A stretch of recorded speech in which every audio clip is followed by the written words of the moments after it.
Today is day 71 of the year 2021, and the date is March 12, 2021. I'm reading from the New Living Translation of the Chronological One-Year Reading Bible. Today's scripture is from the book of Deuteronomy. Deuteronomy chapter 1, starting at verse 1. Introduction to Moses' first address. These are the words that Moses spoke to all the people of Israel while they were in the wilderness east of the Jordan River. They were camped in the Jordan Valley, near Sup, between Piran on one side and Topel,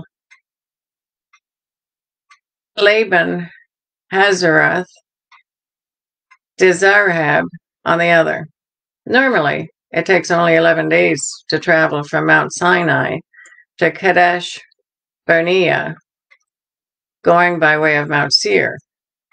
But 40 years after the Israelites left Egypt on the first day of the 11th month, Moses addressed the people of Israel, telling them everything the Lord had commanded him to say.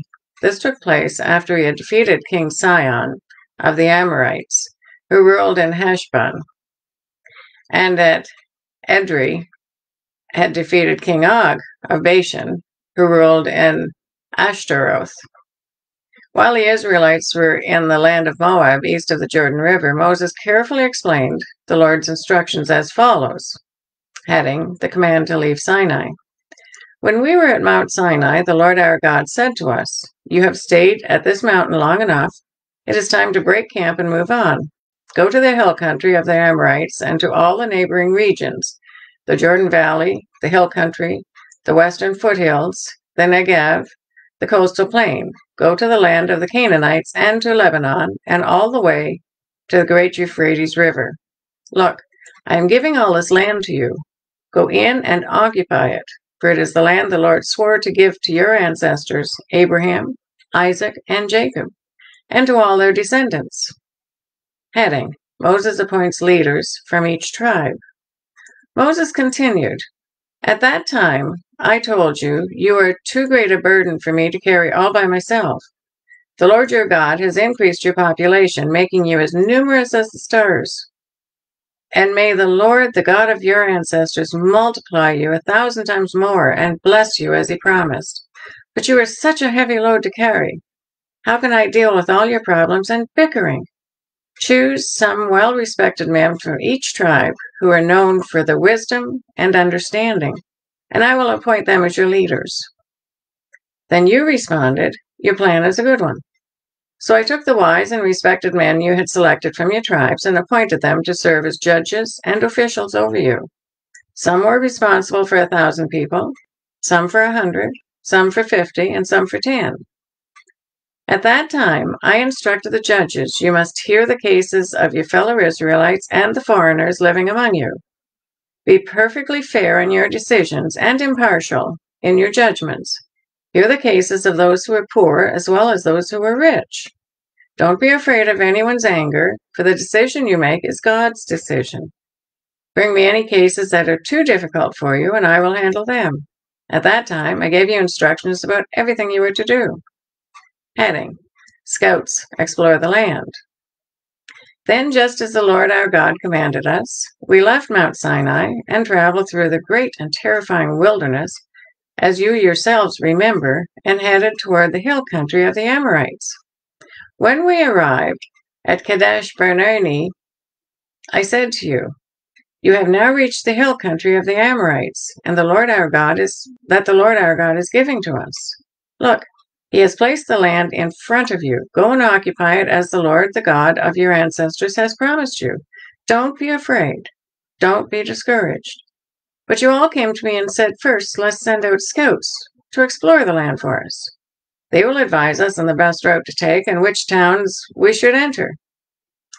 This seemed like a good idea to me, so I chose 12 scouts, one from each of your tribes. They headed for the hill country and came to the valley of Eshcol and explored it. They picked some of its fruit and brought it back to us, and they reported, 'The land the Lord our God has given us is indeed a good land.'" Heading, Israel's rebellion against the Lord.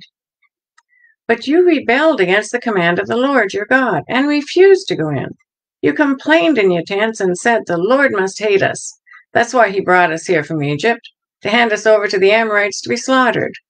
Where can we go? Our brothers have demoralized us with their report. They tell us the people of the land are taller and more powerful than we are, and their towns are large and the walls rising high into the sky. We even saw giants there, the ancestors of Anak. But I said to you, don't be shocked or afraid of them. The Lord your God is going ahead of you. He will fight for you, just as you saw him do in Egypt. And you saw how the Lord your God cared for you all along the way as you traveled through the wilderness, just as a father cares for his child. Now he has brought you here to this place. But even after all he did, you refused to trust the Lord your God, who goes before you, looking for the best places to camp, guiding you with a pillar of fire by night and a pillar of cloud by day. When the Lord heard you complaining, he became very angry. So he solemnly swore, not one of you from this wicked generation will live to see the good land I swore to give your ancestors, except Caleb, son of Jephunneh. He will see this land, because he has followed the Lord completely. I will give to him and his descendants some of the very land he explored during his scouting mission. And the Lord was also angry with me because of you. He said to me, Moses, not even you will enter the promised land. Instead, your assistant Joshua, son of Nun, will lead the people into the land. Encourage him, and he will lead Israel as they take possession of it. I will give the land to your little ones, your innocent children. You were afraid they would be captured, but they will be the ones who occupy it. As for you, turn around now and go on back through the wilderness towards the Red Sea. Then you confessed, we have sinned against the Lord. We will go into the land and fight for it, as the Lord our God has commanded us. So your men strapped on their weapons, thinking it would be easy to attack the hill country. But the Lord told me to tell you, do not attack, for I am not with you. If you go ahead on your own, you'll be crushed by your enemies. This is what I told you, but you would not listen. Instead, you again rebelled against the Lord's command and arrogantly went into the hill country to fight. But the Amorites who lived there came out against you like a swarm of bees. They chased and battered you all the way from Seir to Hormah. Then you returned and wept before the Lord, but he refused to listen. So you stayed here at Hormah for a long time. No, actually, you stayed at Kadesh for a long time. Deuteronomy chapter 2, starting at verse 1, heading, Remembering Israel's wanderings. Then we turned around and headed back across the wilderness toward the Red Sea, just as the Lord had instructed me, and we wandered around in the region of Mount Seir for a long time. Then at last the Lord said to me, You have been wandering around in this hill country long enough. Turn to the north. Give these orders to the people. You will pass through the country belonging to your relatives, the Edomites, the descendants of Esau, who live in Seir. The Edomites will feel threatened, so be careful.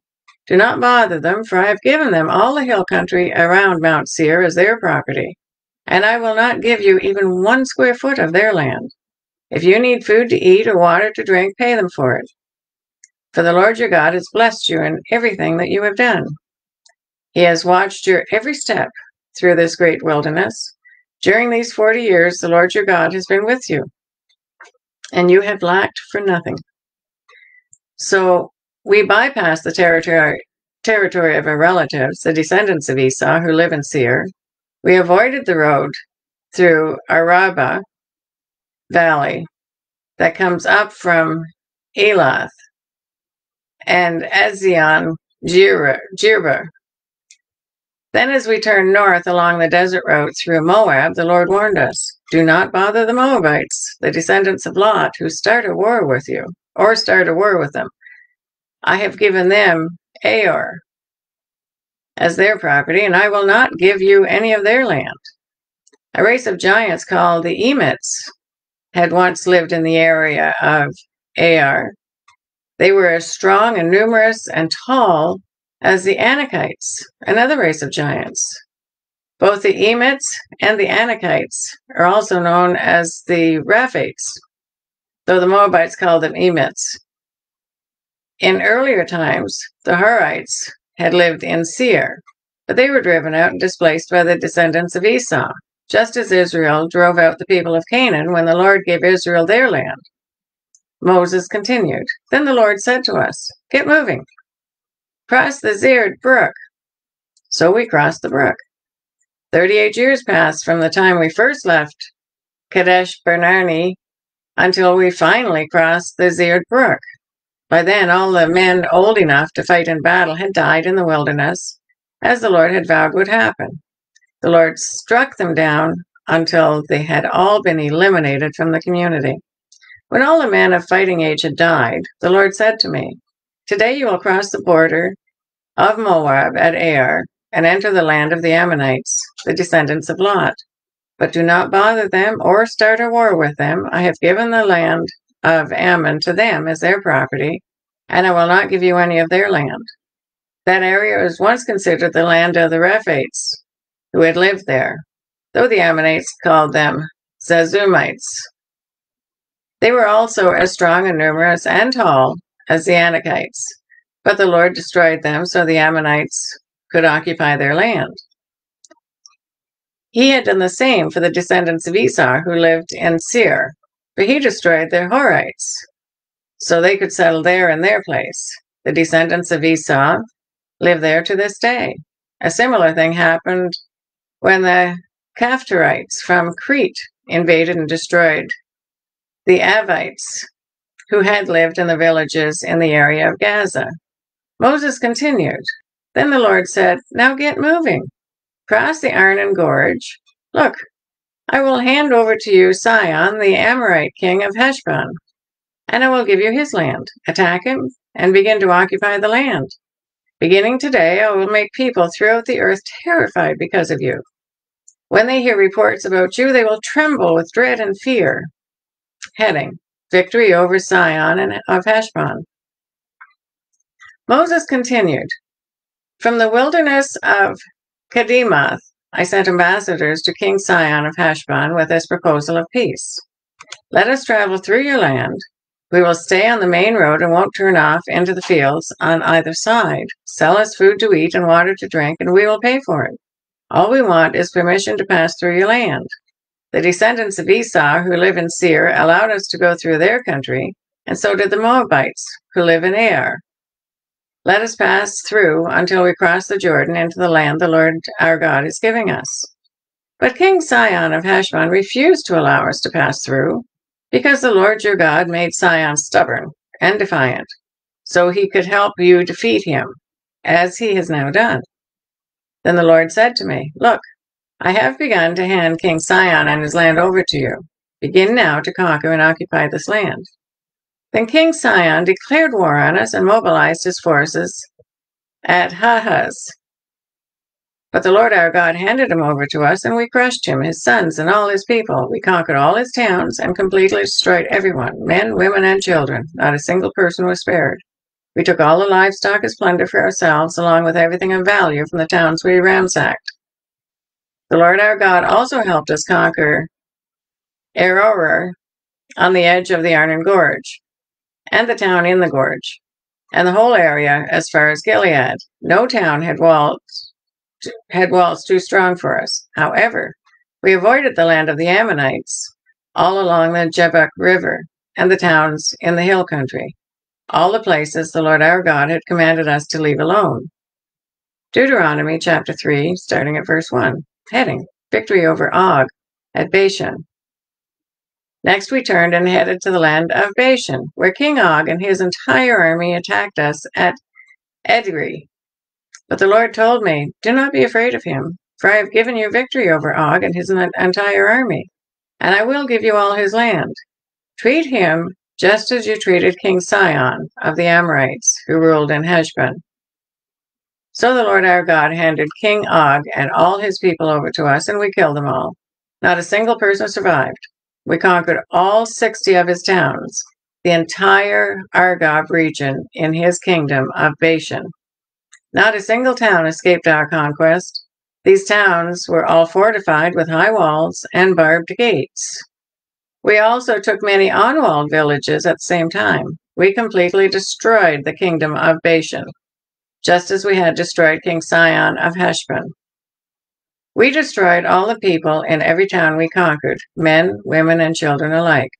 But we kept all the livestock for ourselves and took plunder from all the towns.